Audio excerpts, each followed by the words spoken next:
Ahok ngapain selain ngebacot, omon-omon, marah-marah, maki-maki bapak-bapak? Apa yang dilakukannya? Ada nggak dia bawa data ke aparat penegak hukum? Nggak ada kan? Iya kan? Ngapain dipanggil? Saya tantang balik, DPR panggil saya datang, saya masih datang. Asal sidang terbuka. Sampai hari ini gak ada yang berani panggil gua DPR. Kenapa? Takut ya lu orang, gua bilang ya.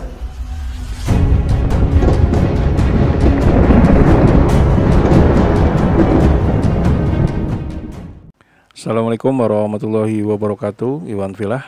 Beberapa hari yang lalu ada rapat dengar pendapat anggota Komisi 6 dan dengan Direktur Utama Pertamina dan Subholding. Nah, dari beberapa momen yang terekam oleh kamera dari DPR, itu ada satu momen yang sangat menarik di mana Ketua Komisi 6 yaitu Andre Rosiadi itu terlihat emosi dan marah-marah, bahkan menyebut mantan Komisaris Utama Pertamina yaitu Basuki Cahayapurnama atau Ahok. Andre Rosiadi seperti kita tahu pada tahun 2020 itu pada bulan September itu sempat men-tweet agar Ahok ini diberhentikan. Pada saat itu dia memention Jokowi sebagai presiden dan juga Menteri BUMN pada saat itu yaitu Erick Thohir. Nah, di sini Andre Rosiadi terlihat emosi dan karena memang Ahok beberapa waktu yang lalu itu terlibat dalam beberapa podcast yang berbicara tentang keanehan atau serba-serbi kejahatan di Pertamina. Nah, Ahok itu terlihat sangat emosional di podcast tersebut. Nah, di sini Andre Rosiadi pada saat rapat itu dia menyempatkan dirinya untuk berbicara gitu karena dia memang ketuanya kan, dia jadi memimpin sidang.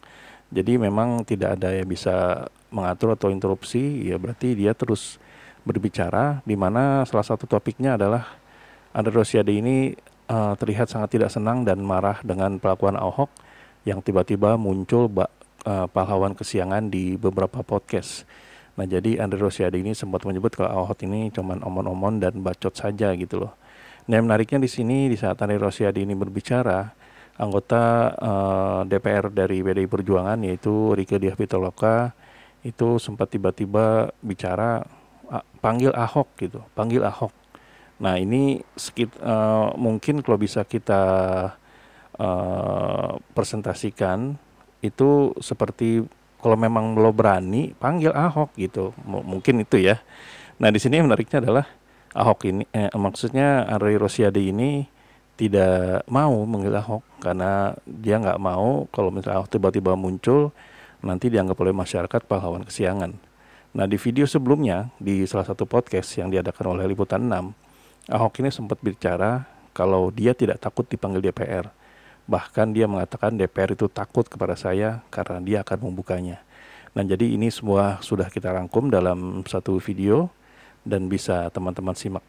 Nah, bagaimana lengkapnya? Mari kita lihat videonya berikut ini. Lihat Erick Thohir, Menteri BUMN. Ada kasus Jiwasraya. Dia dapat data, dia datang ke Kejaksaan Agung. Jiwasraya diproses. Asabri, Pak Erick bersama Pak Prabowo punya data. Pak Erick lapor ke Pak Prabowo, Pak ini proses bagaimana? Kata Pak Prabowo, lanjutkan proses hukum Pak Erick. Diproses Asabri. Ahok ngapain selain ngebacot, omon-omon, marah-marah, maki-maki bapak-bapak? Apa yang dilakukannya? Ada nggak dia bawa data ke aparat penegak hukum? Nggak ada kan? Iya kan?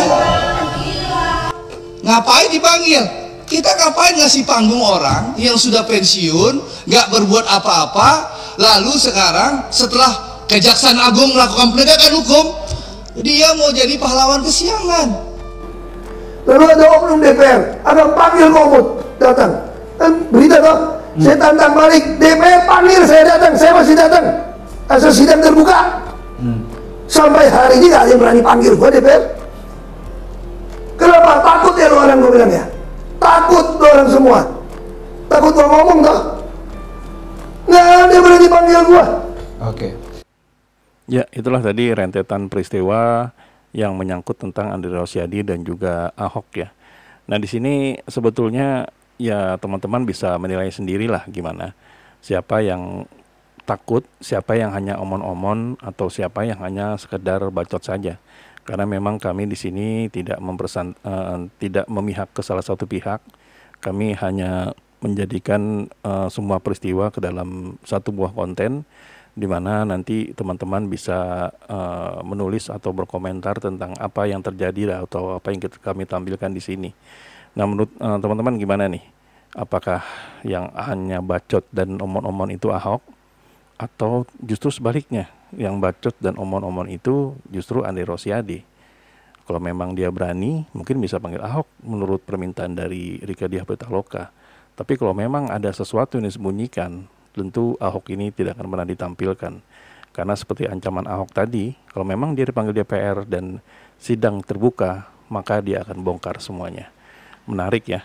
Nanti memang kalau kita melihat drama di mereka ini, para kalangan atas atau kalangan elit ini memang selalu menarik untuk kita nikmati. Nah, jadi kalau memang ada ingin disampaikan, silahkan tuliskan di kolom komentar ya. Jadi sampai di sini dulu Aiden Project. Bila memang kami ada salah kata atau salah data, kami mohon maaf. Wabillahi taufiq wal hidayah. Wassalamualaikum warahmatullahi wabarakatuh.